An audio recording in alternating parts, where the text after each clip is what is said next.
ایک صاحب نے مجھ سے سوال کیا نیو یارک میں کہ وہ قرآن کو مانتے ہیں، محمد کو بھی مانتے ہیں صلی اللہ علیہ وسلم کو، پھر مسلمان کیوں نہیں ہے؟ یہ سوال تھا ان کا۔ قادیانی قرآن کو بھی مانتے ہیں، حضرت محمد کو بھی مانتے ہیں، مسلمان کسے کہتے ہیں؟ جو قرآن کو مانے اور حضرت محمد کو مانے صلی اللہ علیہ وسلم کو، پھر مسلمان کیوں نہیں ہے؟ یہ یہودی تھا سوال کرنے والا۔ میں نے کہا میرے بھائی تم کون ہو؟ یہودی۔ کیوں؟ موسیٰ علیہ السلام کو مانتے ہو، تورات کو مانتے ہو۔ عیسائی موسیٰ کو مانتے ہیں یا نہیں مانتے؟ کہتا مانتے ہیں۔ تورات کو مانتے ہیں یا نہیں مانتے؟ مانتے ہیں۔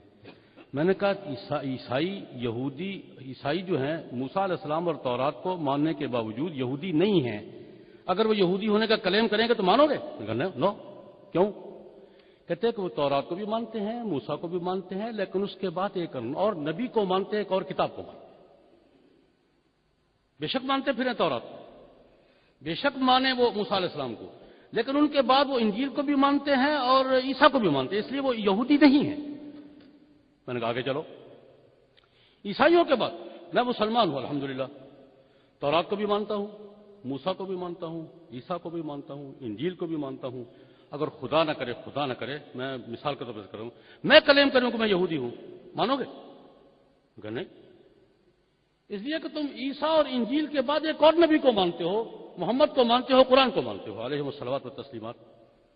میں نے کہا میرے بھائی یہی مسئلہ ہے، عیسائی موسیٰ علیہ السلام اور تورات کو ماننے کے باوجود یہودی نہیں کہلا سکتے، اس لیے کہ انہیں نبی مانتے ہیں، نئی کتاب مانتے ہیں۔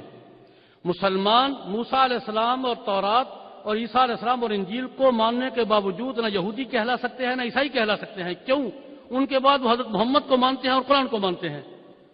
میں نے کہا میں یہ چیلنج نہیں کرتا، مانتے ہوں گے قادیانی قرآن کو مانتے ہوں گے، حضرت محمد کو بھی مانتے ہوں گے، میں چیلنج نہیں کرتا، اس بات میں نہیں پڑتا میں۔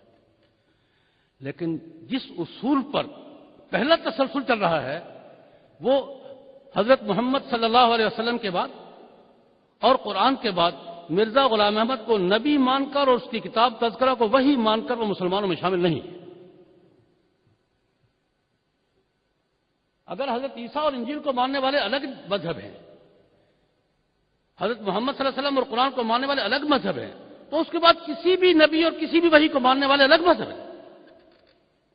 تو نے کہا ٹھیک ہے، یہ بات تو سمجھ میں آ گیا، انڈرسٹینڈ۔ کہتا ہے میری بات سمجھ میں آ گئی ہے۔ اچھا ان کے حقوق کیوں تم پامال کرتے ہو؟ حقوق کیوں نہیں مانتے؟ میں نے کہا کون سے حقوق؟ ان کا کلیم یہ، ان کا دعویٰ یہ ہے کہ ہمارا ٹائٹل اسلام کا رہے گا۔ میں نے کہا میں تم سے پوچھتا ہوں، ایک فرم ہے، کمپنی ہے، 100 سال سے ایک ٹریڈ مارک پر، ایک نام پر کام کر رہی ہے، اس کا ایک نام ہے، اس کی ایک ساکھ ہے، اس کا ٹریڈ مارک ہے، لوگو ہے اس کا۔ اس میں سے 2-4 آدمی الگ ہو کر ایک نئی کمپنی بنا لیتے ہیں، حق ہے ان کا بنا لیں۔ ایک 100 سال سے چلی آنے والی کمپنی کے 4 آدمی الگ ہوتے ہیں، ایک الگ کمپنی بنا لیتے ہیں۔ یہ نئی کمپنی پرانی کمپنی کا نام استعمال کرنے کا حق رکھتی ہے، لوگو استعمال کرنے کا حق رکھتی ہے، ٹریڈ مارک استعمال کرنے کا حق رکھتی ہے۔ اور اگر کمپنی نئی ہے، نام پرانی کا استعمال کریے، قانون اس کو کیا کہتا ہے؟ دنیا کے کسی ملک کا قانون کسی فرم سے الگ ہو کر نئی فرم بننے والی کو پرانی فرم کا نام استعمال کرنے کا حق دیتا ہے، اس کا ٹریڈ مارک استعمال کرنے کا حق دیتا ہے، اس کا لوگو استعمال کرنے کا حق دیتا ہے۔ جب دنیا کی کسی قانون میں اس کی گنجائش نہیں ہے تو یہاں یہ فراڈ کیوں روا رکھا جا رہا ہے؟ میں نے کہا بات یہ نہیں ہے کہ ہم ان کے حقوق نہیں مانتے۔ میرا ایک سوال ہے، میں پاکستان سے تعلق رکھتا ہوں، پاکستان کے حوالے سے، پاکستان میں عیسائی رہتے ہیں یا نہیں رہتے؟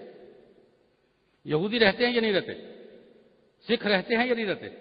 ہندو رہتے ہیں یا نہیں؟ ہم نے کبھی کس پہ چڑھائی کی ہے کہ وہ جلسہ کیوں کر رہا ہے جی، وہ کیوں اپنی تبلیغ کر رہا ہے جی، وہ کیا کر رہا ہے جی؟ ابھی سوال ہے، سکھ تو اتنے آتے جاتے ہیں کہ ایک وقت ایسا آتا ہے سال میں کہ لگتا ہے کہ ہر طرف سکھ ہی سکھ ہے،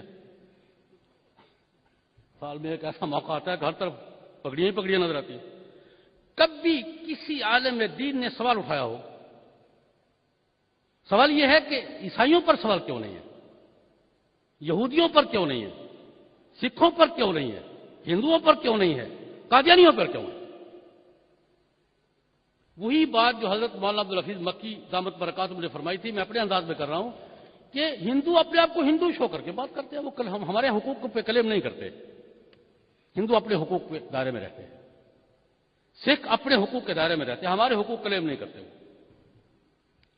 عیسائی اپنے حقوق کے دائرے میں رہتے ہیں، ہمارے حقوق پر کلیم نہیں کرتے.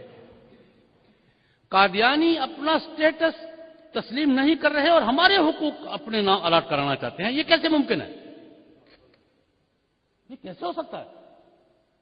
اس لیے زیادتی ہم نہیں کر رہے، زیادتی قادیانی کر رہے ہیں. اور اس زیادتی پر بین الاقوامی رایامہ یا لابیاں یا یہ ہیومن رائٹس کے ادارے یا کمیشن وہ قادیانیوں کی سپورٹ کر کے ہمارے جذبات مجروح کر رہے ہیں، ہمارے عقائد، ہمارے مفادات اور ہمارے جو سٹیٹس ہے اس کو مجروح کرنے کی کوشش کر رہے ہیں.